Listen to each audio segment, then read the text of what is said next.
अस्सलाम वालेकुम। Urdu point sports roundup के साथ मैं हूं रज़ा जमशेद। पाकिस्तान और श्रीलंका के दरमियान day and night test series कल से शुरू हो रही है। श्रीलंका को इस सीरीज़ में 1-0 से बढ़तरी हासिल है। यूएई में पाकिस्तान का ये दूसरा टेस्ट सीरीज़ होगी। इससे पहले पाकिस्तान ने पिछले साल वेस्ट इंडीज़ के खिलाफ ये सीरीज़ खेली थी, जिसमें अजहर अली ने ट्रिपल सेंचुरी स्कोर की थी।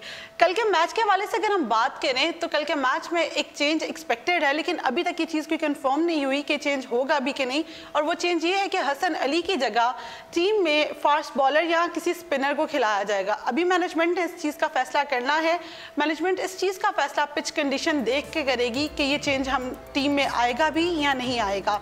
और अगर हम थोड़ी सी टेस्ट सीरीज़ की हिस्ट्री के बारे में बात करें तो पाकिस्तान अभी तक यूएई में कोई भी टेस्ट सीरीज़ नहीं हारा, लेकिन अगर कल का मैच पाकिस्तान हार जाता है तो पाकिस्तान को यूएई में हार का सामना करना पड़ेगा।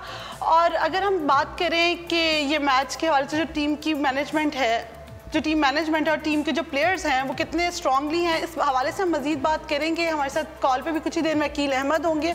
हम उनसे कल के मैच के बारे में अपडेट्स लेंगे, उनसे पूछेंगे कि कल के मैच की क्या सूरत हाल रहेगी। अस्सलाम वालेकुम अकील साहब। वालेकुम अस्सलाम रिदा।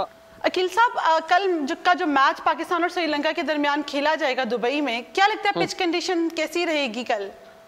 देखिए, जो दुबई की कंडीशंस हैं वो वैसे तो बल्लेबाजों के लिए साजगार हैं, लेकिन ये मैच क्योंकि डे एंड नाइट है तो इसमें कुछ, क्योंकि जब रात होगी तो फिर गेंद थोड़ा सा सीम करेगा, स्विंग करेगा, उसका फास्ट बॉलर जो है ना वो उनको एडवांटेज मिल सकता है। लेकिन जो ओवरऑल जो सिनेरियो है वो तो वैसे, क्योंकि ये यूएई की कंडीशंस आपको पता ही है, बल्लेबाजों के लिए साजगार है। आखिरी जो दिन होता है वहाँ तब जाकर, क्योंकि बॉलर्स के जो पैच, जो स्टेप्स होते हैं वो पड़ते हैं तो वो वहाँ पर पैच पड़ जाते हैं, जिसकी वजह से बॉल स्विंग जो है टर्न करता है, वो स्पिनर्स के लिए जो है ना वो साजगार हो जाती है विकेट। आपको लगता है कि स्पिनर्स के लिए जो पिच है वो मददगार रहेगी, तो उस हवाले से टीम की जो मैनेजमेंट है स्ट्रेटेजी में कोई डिफरेंस लाएगी? देखिए, ये जो स्ट्रेटेजी है ना, वैसे जो जाहिर है वो तो तैयार करेंगे, क्योंकि एक टेस्ट आप लूज कर गए हैं पहला, और वो भी पाकिस्तान का स्पिनर छायरे। लेकिन फिर जो वही है कि इन एक्सपीरियंस जो बैटिंग थी उसने साथ नहीं दिया, और फिर वो जो होना था वो जिस तरह, जैसे यूनुस और मिसबा के बाद दौड़ यही किया जा रहा था कि ये हालात ऐसे होंगे, और वही हुआ है। तो अब जाहिर है स्ट्रेटेजी तैयार करेंगे। बल्लेबाजों को जरा विकेट पर ठहरना होगा, क्योंकि ये टेस्ट क्रिकेट है, ये वनडे, ये T20 नहीं है। टेस्ट में आप बल्लेबाजों को क़याम करना होता है विकेट पे। जितनी जल्दी, जितना देर रहेंगे, रन खुद ब खुद लेग बाई के नो बॉल, वाइड बॉल या कोई ऐसी चीजें मिल जाती हैं।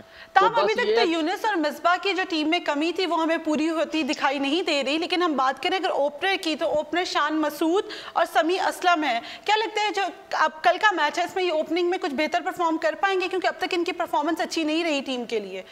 रिदा, देखें, अभी एक टेस्ट हुआ है, ये कोई इतना नहीं है। मेरा नहीं ख्याल कि इसमें कोई तब्दीली की जाएगी या जरूरत है।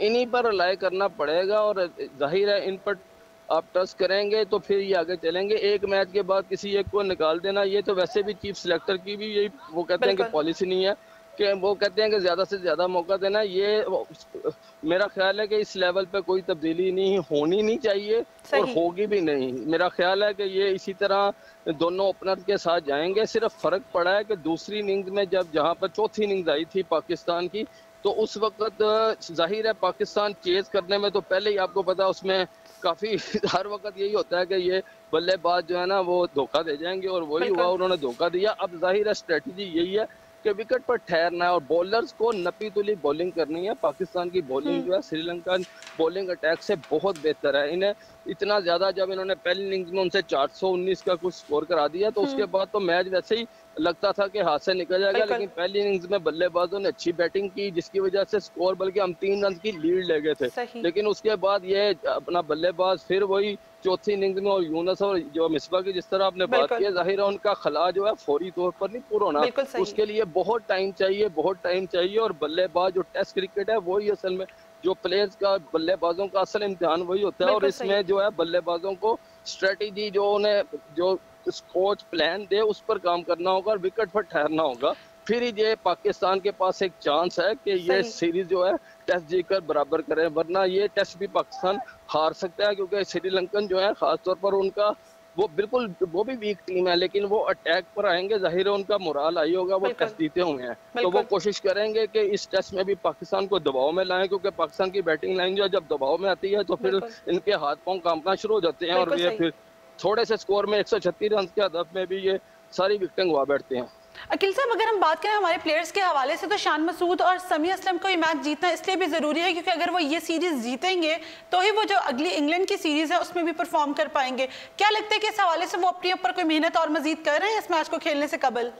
जी बिल्कुल, वहाँ पर वो हार्ड वर्क तो करना होगा उन्हें, और उन्हें चाहिए कि लंबी इनिंग्स खेलें, लेकिन उनका पहली जो इनिंग्स थी उसमें अच्छा स्टैंड था, दूसरी इनिंग्स में तो फिर जाहिर है गेंद ब्रेक कर रहा था बहुत ज्यादा, तो वो फिर जाहिर है इनएक्सपीरियंस जो है, दोनों ही इतने ज्यादा टेस्ट, कोई मेरा ख्याल है थोड़े थोड़े टेस्ट दोनों ने खेले हुए हैं, समी असलम ने भी और शान मसूद ने भी, तो वो स्पिनर्स का लिए तो वैसे ही ओपनर के लिए मुश्किल होता है, क्योंकि ये तो फास्ट बॉलर के लिए ओपनर जो होते हैं उनको उनकी ज्यादा ट्रेनिंग होती है, वो फास्ट बॉलर को खेलते हैं, लेकिन जाहिर है वो गेंद ब्रेक करता था, तो दोनों ही जो है वो स्पिनर्स के आके बेबस दिखाई दी है। अब जाहिर है इन्हें काम जो टीम मैनेजमेंट है वहां पर उन्हें काम कराया होगा और उन्हें कोशिश करेंगे कि वो लंबा स्टैंड दें, और जिस तरह पहले टेस्ट की पहली इनिंग्स में उन्होंने अच्छा स्टार्ट दिया था, इसी तरह दूसरे टेस्ट में भी हर बल्लेबाज को, खासतौर पर ओपनर समेत तमाम बल्लेबाजों को पूरी जिम्मेदारी का मुजाहरा करना होगा, फिर ये पाकिस्तान ये सीरीज में वापस आ सकता है। बिल्कुल सही अहमद साहब, ये तो होगी हमारे बल्लेबाजों की बात। अगर हम थोड़ी सी बात बॉलर्स के हिसाब से करें तो मोहम्मद आमिर पर टीम बहुत रिलाई करती है, बल्कि टीम ही नहीं शायद पूरी कौम बहुत रिलाई करती है।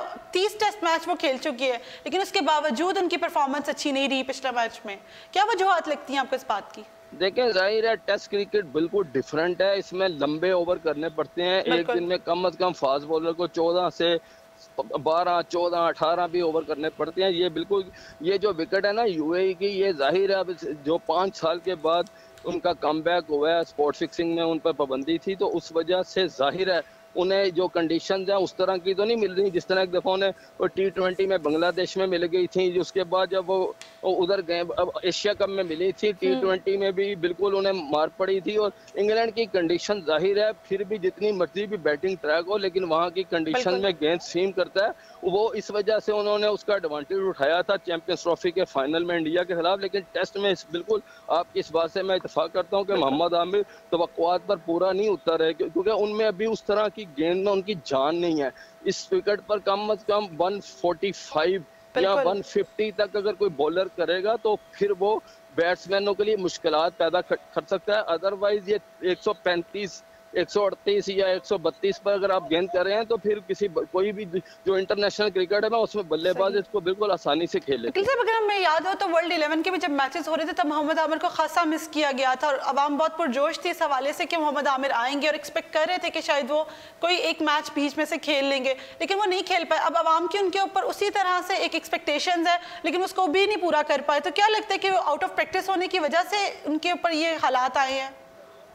आउट ऑफ प्रैक्टिस नहीं कह सकते, असल में जाहिर है ये टेस्ट क्रिकेट बिल्कुल डिफरेंट बॉल ऑफ गेम है, इसके लिए उन्हें जाहिर है लंबी क्रिकेट दोबारा जो खेलेंगे तो उनका एक्सपीरियंस तो उन्हें है, लेकिन जाहिर है ये बिल्कुल पिचेस भी उनके लिए साजगार नहीं है और उनकी स्पीड भी उस तरह नहीं है जिस तरह जब उन्होंने स्टार्ट किया था।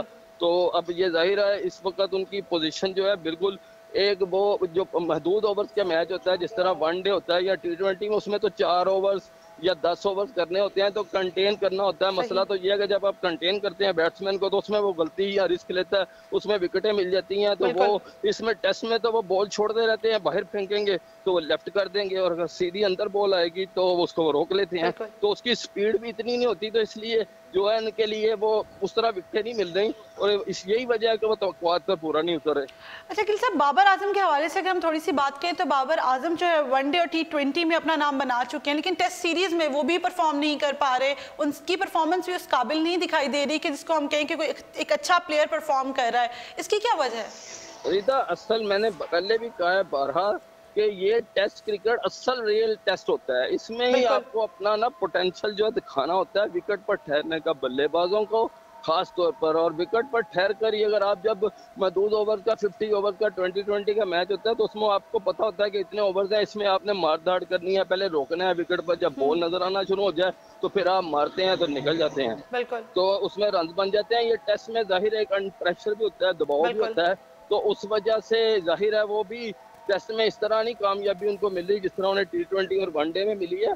इसके लिए उन्हें जाहिर है एक लंबी इनिंग्स जो होती है ना, जो एक बैट्समैन पर टॉस किया जाता है कि वो खेलें, विकेट पर ठहरें, विकेट पर ठहरेंगे तो जाहिर है उन्हें मदद मिलेगी और वो पहले 50 करें, फिर 100 की तरफ जाएं और फिर कोशिश करें जब 100 हो जाए। तो इसमें कोई जल्दी नहीं होती है, 5 दिन का मैच होता है, आपको ज्यादा से ज्यादा रन करने चाहिए। एक बात यहाँ पे मुझे और बताते चलें कि क्या वजूहत समझते हैं कि पिच को कहीं ना कहीं मिसरीड किया जा रहा है इस हवाले से?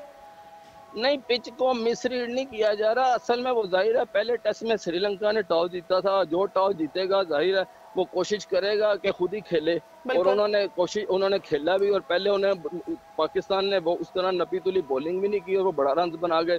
पाकिस्तानी बल्लेबाजों से इस तरह की तवक्को नहीं थी कि 419 के में वो उस तरह करेंगे तो वो चेज इन्होंने कर तो लिया, लेकिन फिर वही हुआ कि जब सभी लीड भी पाकिस्तान को 3 रन की मिल गई थी तो उसके बावजूद जो है वो बल्लेबाज उस तरह नहीं परफॉर्म कर सके। इसके लिए जाहिर है इनको स्ट्रेटेजी अडॉप्ट करनी होगी कि विकेट पर ठहरें और क़याम करें। जी अकील साहब, बहुत शुक्रिया आपके वक्त का।